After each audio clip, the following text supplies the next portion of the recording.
Welcome to another great episode of the Contractor Business Builder podcast. We have the honor of hosting Spencer Powell today. He is the CEO of Builder Funnel.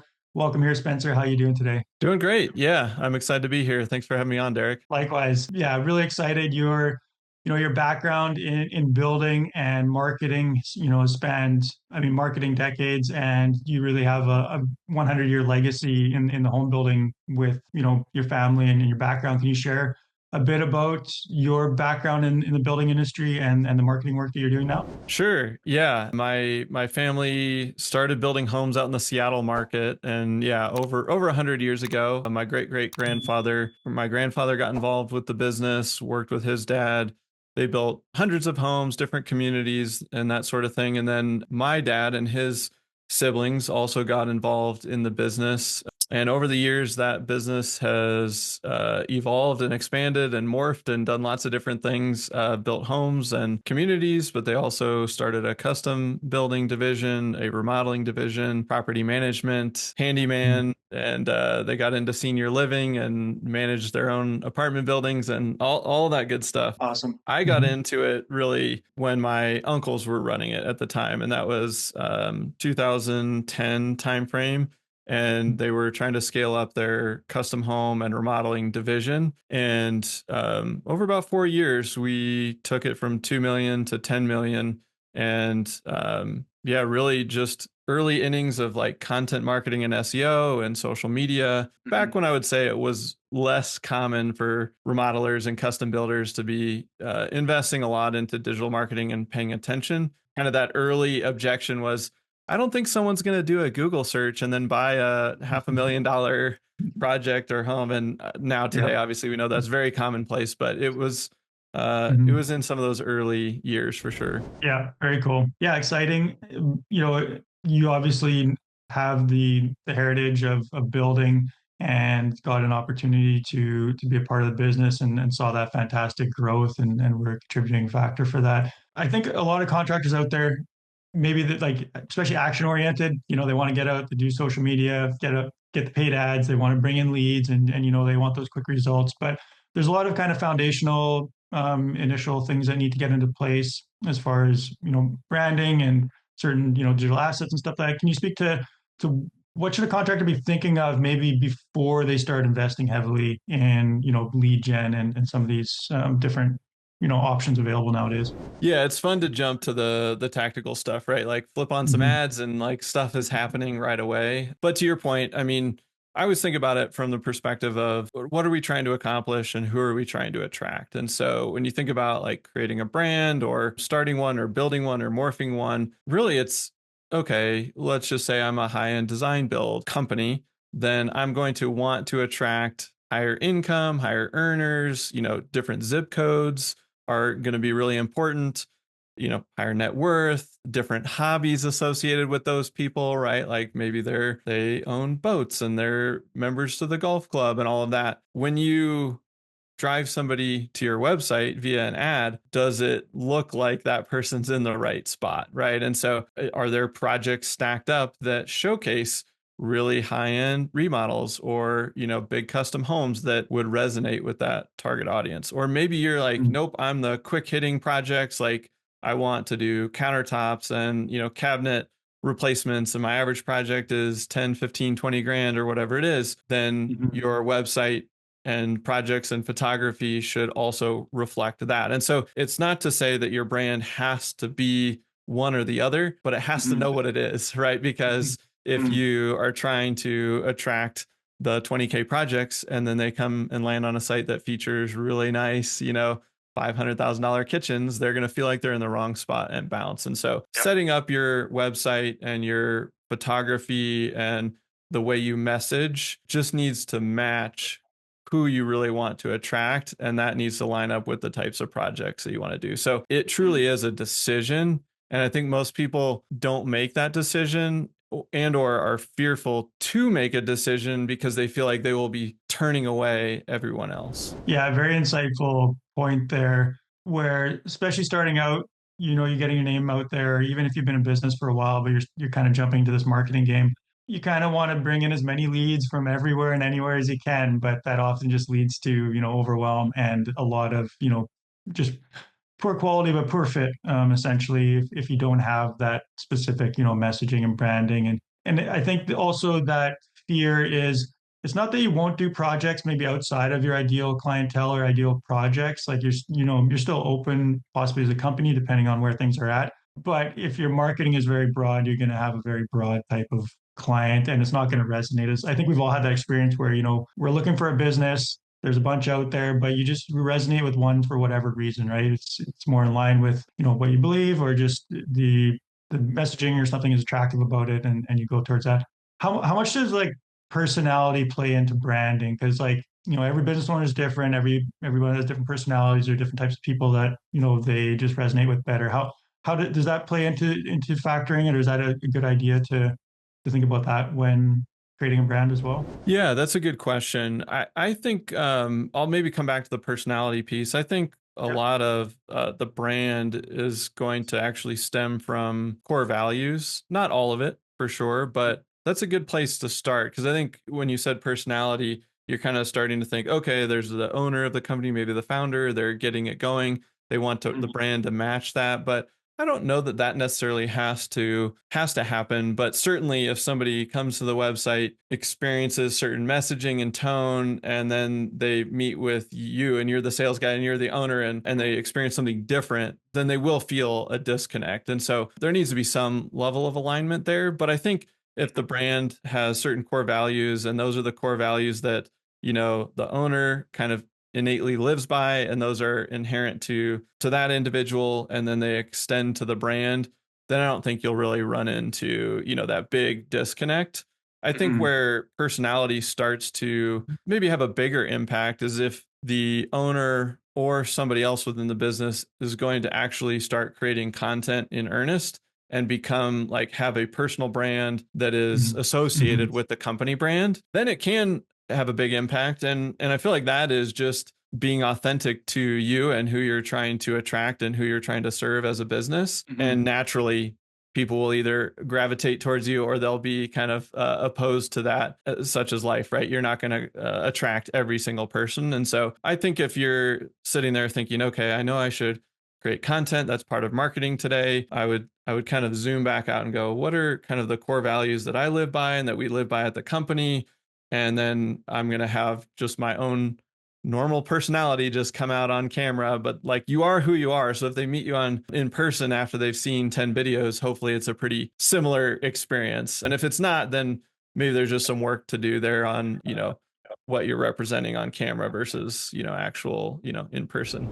Yeah, that makes a lot of sense. It'll stem from the core values, as you said, probably more like a cultural, personality of the company, more than an individual, especially as the company grows. So considering that the branding is in place, the messaging is known, they've got, ideal clients, what are some of the best strategies, or what strategy would you introduce for a contractor that wants to start marketing, whatever that may be? Yeah, tough question to answer because we Mhm. look at the strategy process as identifying where you are today and what your goals are and where you're trying to go. And so that'll look very, very different for most companies. If you want to just say, hey, there's, a company that just got their branding in place and they've got like a solid website, it's saying like we're trying to go after, high-end design build projects and we've never done any marketing before. Generally the way I think about it is advertising is going to be more shorter term. It will start driving activity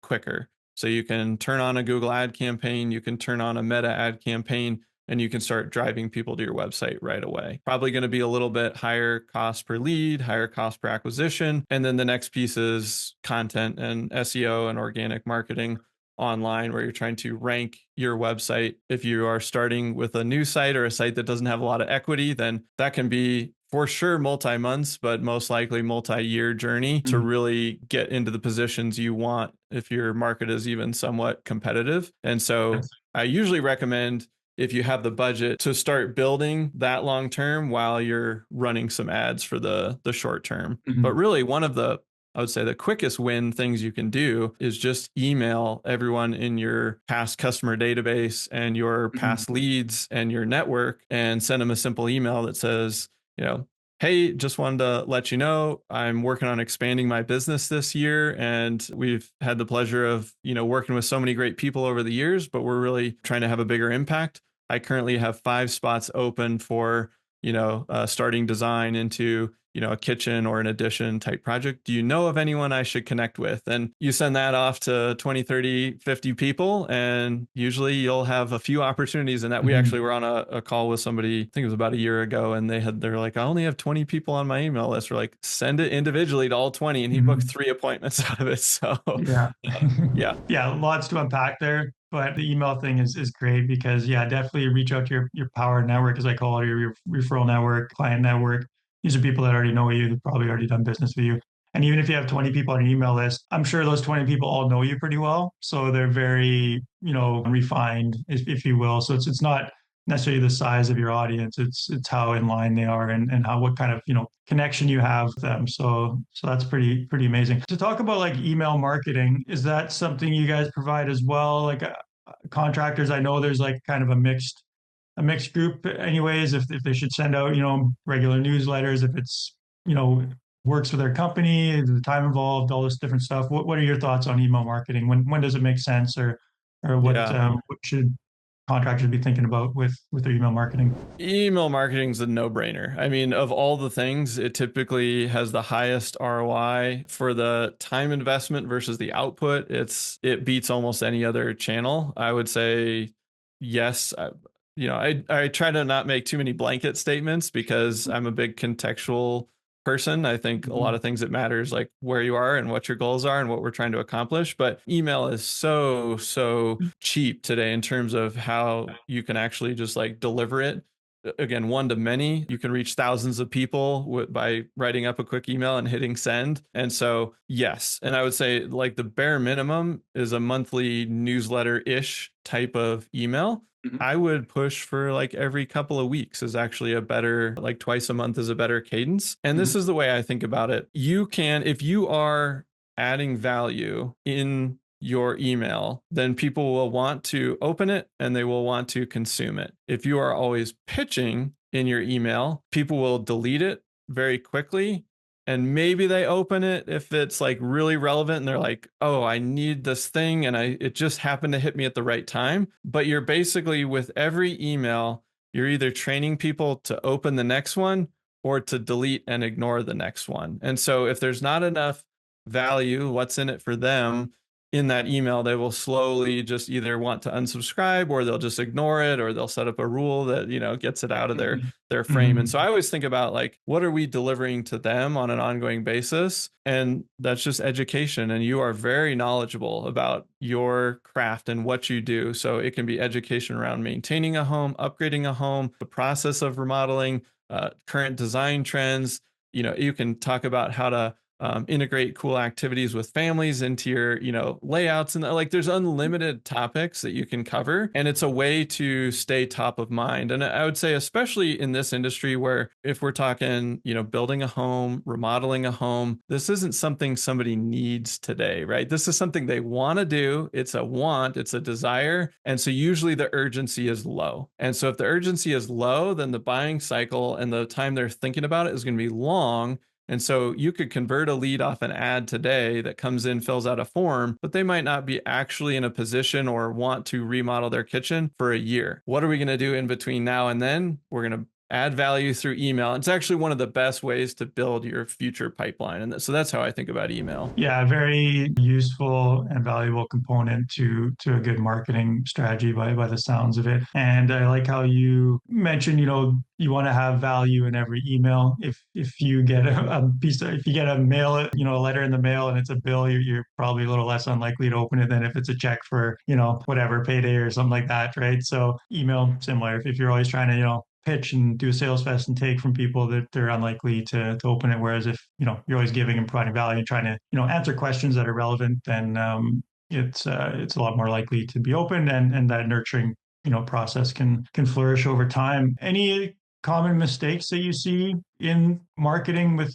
contractors and what they should maybe be doing differently? Yeah, I was actually speaking last week, and I asked basically a question around who was tracking a number of metrics that I had up on the screen. The metrics don't matter for this as much as it was only about 10 or 15% of the room was actually doing the tracking. 85% were not tracking their marketing. And so, and I've seen this over the years, and I would say that's actually one of the most common. Maybe it's not the most common, it's one of the most, but it is the one of the biggest impacts, right? Like if you are running, you're spending money on marketing, maybe you're running little Facebook ads over here, you're doing some SEO, you're doing some offline, maybe you do some seminars or some home shows. But if you aren't tracking all of that, you literally can't make any decisions. You're purely guessing. And so I would say most common, or one of the most common mistakes, is just getting your tracking in place. And so for me, at the simple level, that looks like, where's my traffic coming into my business coming from? What's converting into leads, and where are those leads coming from? And when I close a deal, what was that original source that it came from? And no, I don't want to just know it came from my website, because that's not very helpful. But was it the Google ad that I'm running? Was it organic search? Did it come through that blog post that I wrote? Was it that project spotlight on my page? Was it the meta ad? Was it that subcontractor that has that logo on his site and they clicked over from them and now they're on my site? You can track all that. The technology is readily available today, but most people don't have it in place. And so I would say that's the big one. If you haven't done that, do that first, then you can actually make some decisions. But another common one I would say is not giving your marketing time to play out, right? So I could turn on an ad and I could run it for a couple of months. You probably don't have very much data from that, unless you're spending, big budget, then you could get enough data in that time frame. Most people aren't. And so you might run it for 2 months and be like, this isn't working. And then you just switch to something else. You do that for 2 or 3 months, switch to something else. So Mhm. giving the marketing campaign enough time, collecting enough data, looking at the data, and then making adjustments. So getting your tracking in place and then letting it actually come through so you can look at the data.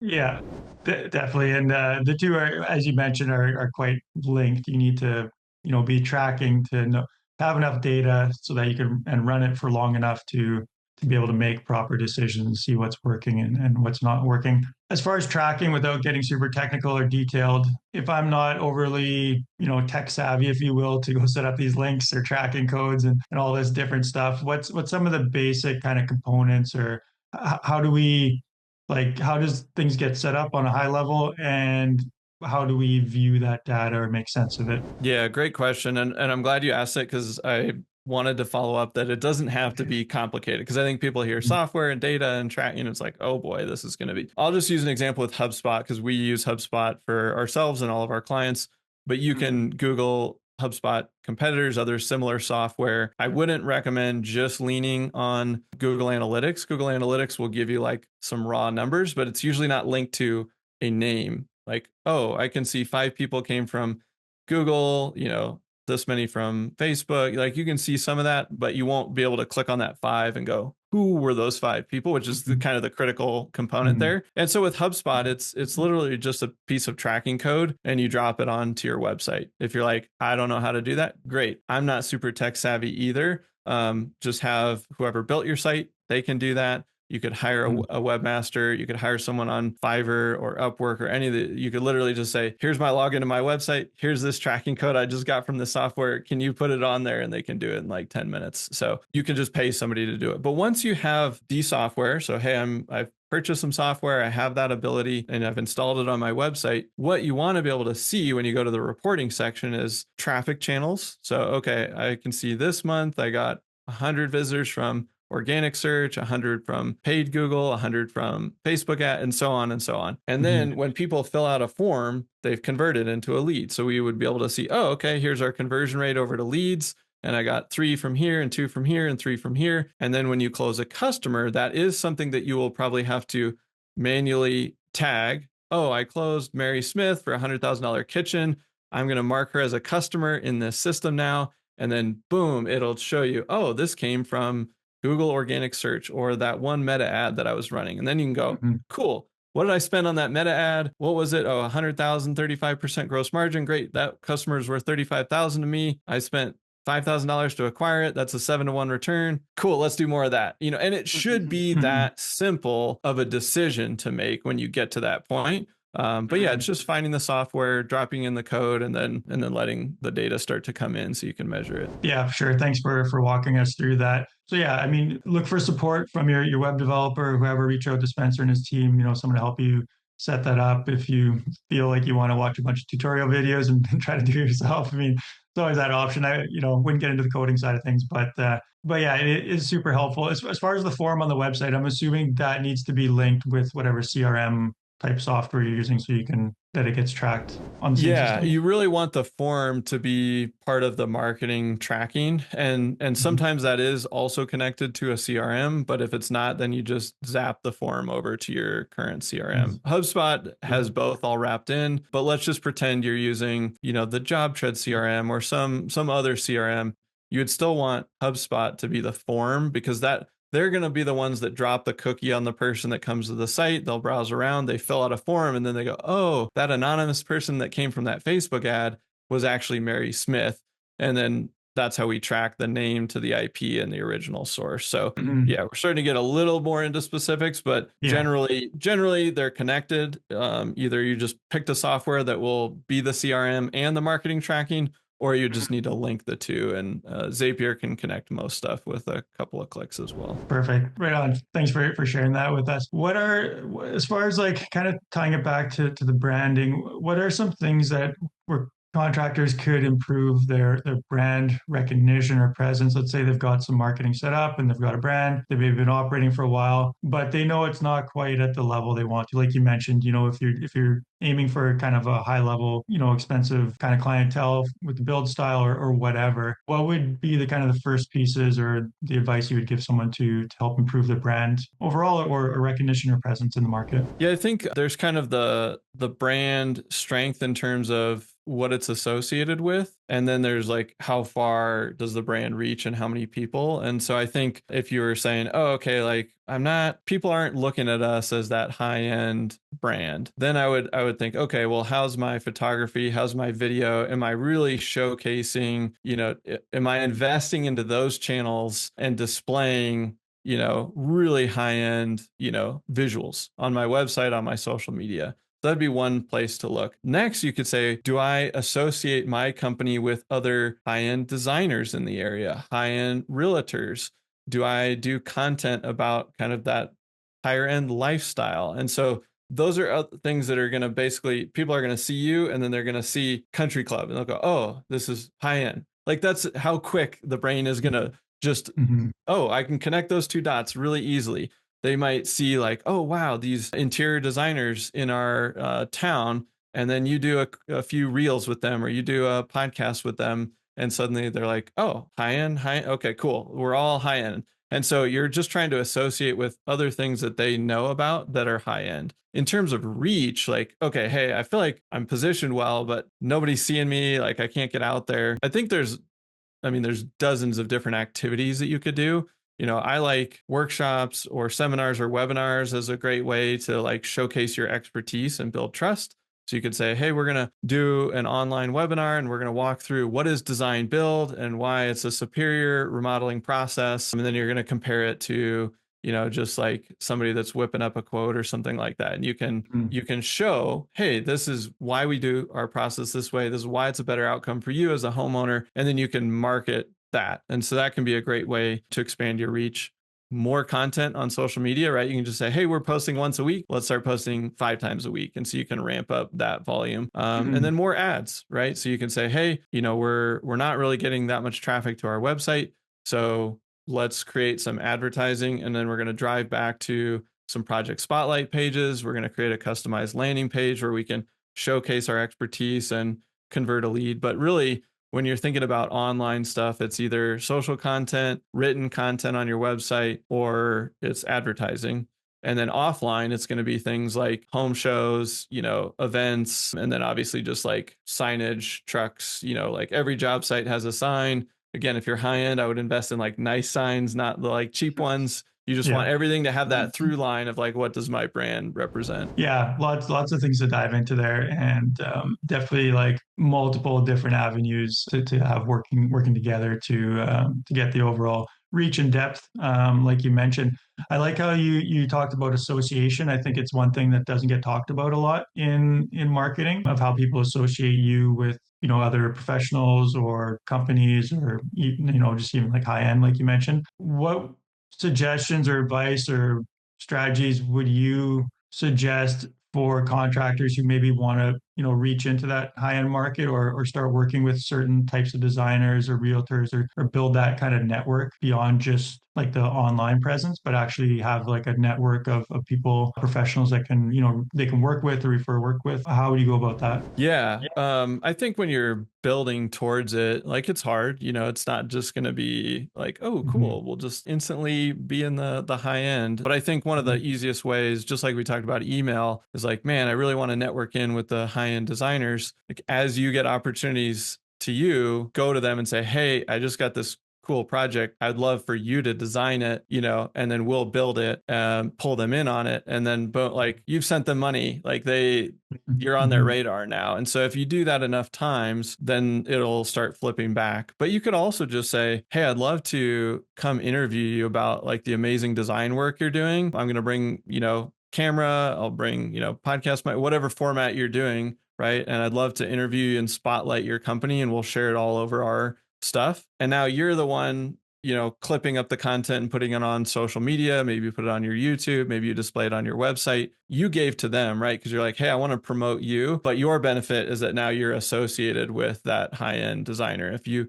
did that for 5 people, suddenly you're like, now you're getting that repetition of, oh, this person works with high end designers. And you got to do it in a way that costs you time and some dollars to cut up some content, but you didn't have to have the work to bring to them. If you're like, I don't have any work, I can't bring opportunity, like that's what I'm trying to do. Mm-hmm. Okay, no worries. You don't need the work, and you're giving to them first. So there's a great compelling reason for them to be like, wow, cool. You want to promote my business at no cost to me. Sure, I'll carve it out an hour to answer your questions and do some content. So I Mm-hmm. think you can look for creative ways like that. And you can do that with high-end realtors, right? High-end designers. If there's any other, people within your network that you're like, these are the people that have my audience, I would just go to them and spotlight them. Yeah, love what you said there. And you want to be, giving value. You mentioned it a number of times. I think it's a recurring theme. Not just going to someone like, hey, you got work, I'd love to work with you on project, but actually, providing some sort of value, whether that's exposure, recognition, or the opportunity to, refer clients to them, or have them help clients with design, if you're not a design builder, with, in-house design and things like that. Yeah. And like, I think what you mentioned before with the email, like to have a realtor and say, hey, we got a newsletter going out. Why don't we do a piece on you from, X whoever, John Smith or Betty Sue, realtor, and these are their top 10 suggestions for increasing your home value over the next 2 years if you're thinking of building a new one, and whatever, right? So you can kind of like, it's often good to think what comes before your service, and then try to cater to that audience of, are they going to be buying a home in the next while? Are they going to be talking with, a realtor, a mortgage broker, like, anybody that kind of comes before the decision to hire a builder? Those are the types of people you want to reach out to. And if you can share useful value information from them to your audience, there's just a good connection there, and it's kind of a win across the board. Next thing I want to ask you about is like social media. It's a beast nowadays. Like there's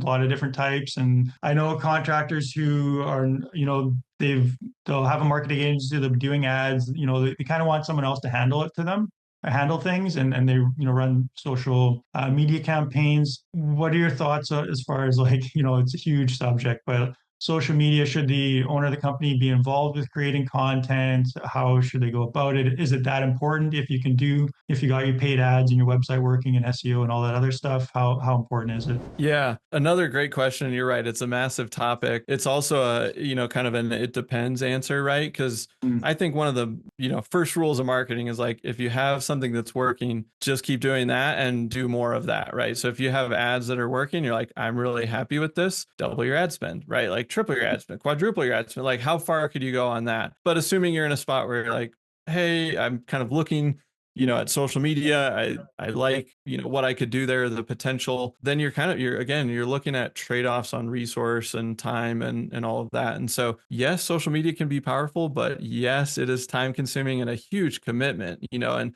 I think a lot of owners, I mean, I've heard it from them. They just say, I just don't want to get in front of the camera. I just don't want to do content. And it's like, well, if you don't want to, then find a different way, right? Like maybe social media isn't for you. Maybe social media for you just becomes our business is going to post once or twice a week, and it's going to be project photos, and it's going to be pretty simple format, and we're really just doing it so that when somebody finds our ad or Googles us and they're on our website and then they go check us out on Instagram, we look legit, we look active, we look like we're a real business, because that's a real thing, right? Somebody could pop over to your Mhm. Instagram and be like, oh, they haven't posted in 7 months, I wonder if they're in business.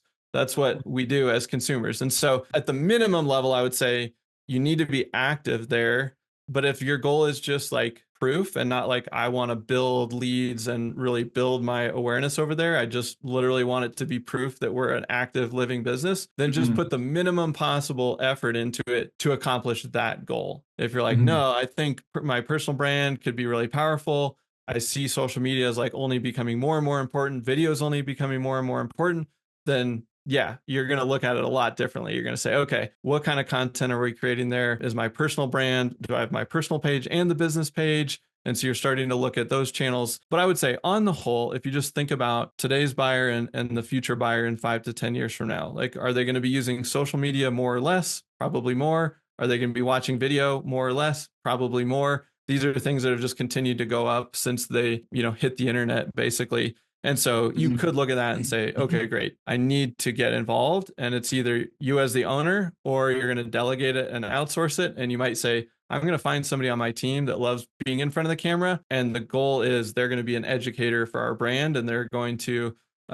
put out educational content that's in line with everything. And so if you want to go in one of those directions, we can dive a little deeper, but hopefully that gives kind of the zoomed Mhm. out, which is just like, what role do you want it to play, and do you need it to play in your Mhm. business moving forward? And the reason I say, if you have something that's working, can you just do more of it, is because a lot of times in marketing, the hardest part is just getting something to work the way you want it to work. And so if it's Mhm. like, wow, I have this Google ad campaign running phenomenal, can I just like click edit, change the budget to go higher, and then hit save? And it's like, that's the amount of time and effort it took. Because Mhm.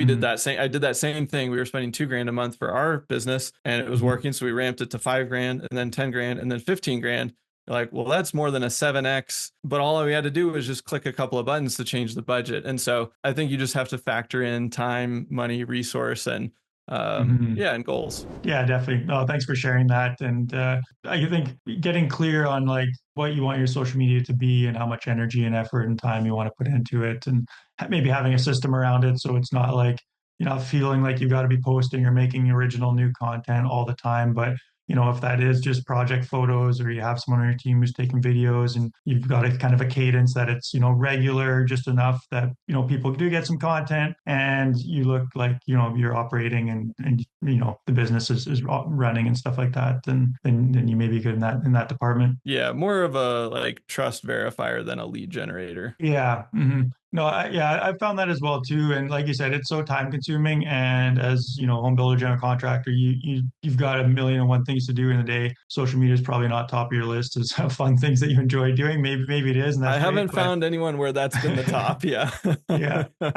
But definitely there's a lot of tools nowadays, and it is easier than ever to be posting on social media across multiple platforms and creating content. So it is easier than ever, and something that easily can be, you can have a quick system or process, and be able to delegate that to someone. I mean, it doesn't have to be you, but if you're on sites, like taking a couple pictures, sending it to, your admin or assistant or whatever, and then putting it up, it's not rocket science, but consistency is definitely a big key there. Can you maybe walk us through, give us a bit of insight about how you work with clients, and a client story or case study of sort of where someone started, what you guys did to help them improve their marketing, and what the results were? Yeah, thanks for asking. We look at ourselves as a strategy first agency. So you've heard me talk about like context matters, goals matter. Like we want to know, where are we starting today and where are we trying to be, 12 months from now, and even further out, because that can impact decisions that you want to make today. And so we start with a strategy process. We call it our remodeler marketing blueprint. And we're going to basically look at all of your current efforts, your current revenue, your current lead flow, your current marketing activities. And then we're going to look at where you want to be. So if you're trying to grow revenue from 3 million to 4 million next year, okay,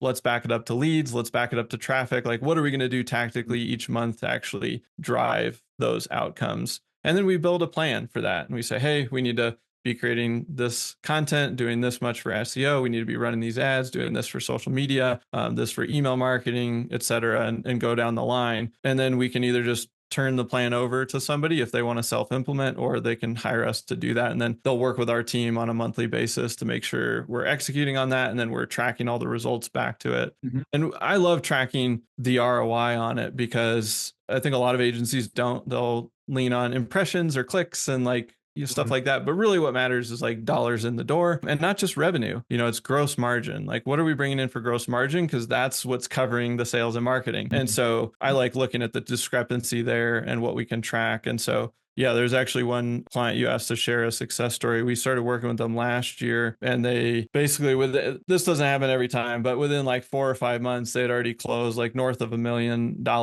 in work. I think the higher end for sure. It was a couple of different projects.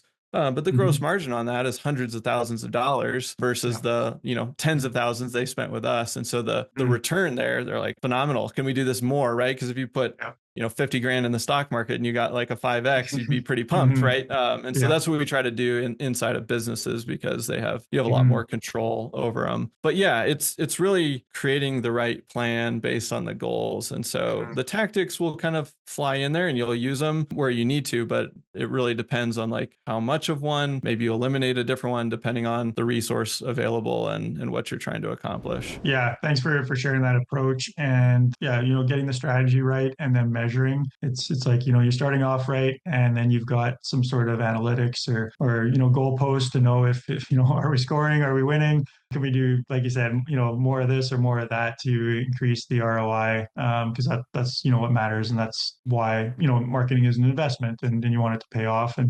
And the more it pays off, the more you can put into it, and the more growth you can fuel. So it's a great virtuous cycle there. For people that want to get connected, learn more about you guys and how you operate, what's the best way for them to connect with the Builder Funnel team? Yeah, builderfunnel.com is the easiest way. And if you're just looking for free resources, those are there. We have a podcast, Builder Funnel Radio. We have a YouTube channel, Builder Funnel TV. Subscribe for free. You can download a whole bunch of stuff on the website, and you'll join our email list where you get a bunch of free stuff as well. But yeah, you can just hit the contact form or book a meeting if you're interested in talking. And I will say too, since we spotlighted social media for a little bit in the conversation today, we actually have taken like what we've been doing for our own company, which we do a lot of media, a lot of social, a lot of YouTube, and we've processized that. And now we're flying out and helping people do social media content because of what you and I talked about, right? It's like, man, I don't want to think of all the trends, think of all the ideas, then be in the right spot, then film it, then script it. It's like, we just come to you, we tell you like, here's what we're doing. You hop in front of the camera, we go back and edit it all, and then we can schedule it all out for you. So if that's something that you've been like, I want to do social, but without really doing it, we're pretty excited about that one right now. Yeah. Wonderful. Definitely a pain point, and you've got a solution that you guys are already utilizing for yourselves, and now offering that to contractors is perfect. So we'll put the links in the description of this, video or audio, depending where you're listening or watching this, as well as the YouTube channel there. So go check it out, get some of the great free content and all of that, and reach out to the team to learn how you can increase your ROI for the marketing. Spencer, any final last words of wisdom or something like last topic that you want to touch on? Yeah, thanks again for having me. And yeah, great interview. I would say I'll just hammer home though, like, get your tracking in place. And I say it as hopefully just like an encouragement to actually get it done. And the reason I think it's so important is because so many people are not doing it today, and you literally will just spin your wheels for years, because this is the cycle I see people go through is they'll hire an agency, or they won't. They'll run their own ads. They'll run a campaign. They'll do anything, right? And then they'll just go, I don't feel like it worked. And it's like, you shouldn't be feeling anything. You should be looking and seeing, did it work or did it not work? And so I just want to shift people from like that gut feeling like, oh yeah, it felt like we got a lot of leads from that, or it felt like we should have got more. It's like, let's just run the numbers and see if it did work. And then you can go from there. You can say, let's run it for longer. I'm not sure we ran it for long enough. Let's run it again, but improve it and do it better. Or nope, this didn't work. Let's try something new. Like you have a pretty clear decision tree on what to test next. So Yeah, I'll just double down on that piece of advice. perfect. By the numbers. You heard it here. Thanks so much, Spencer, for coming on today. I really enjoyed it. Appreciate you. Thank you, Derek.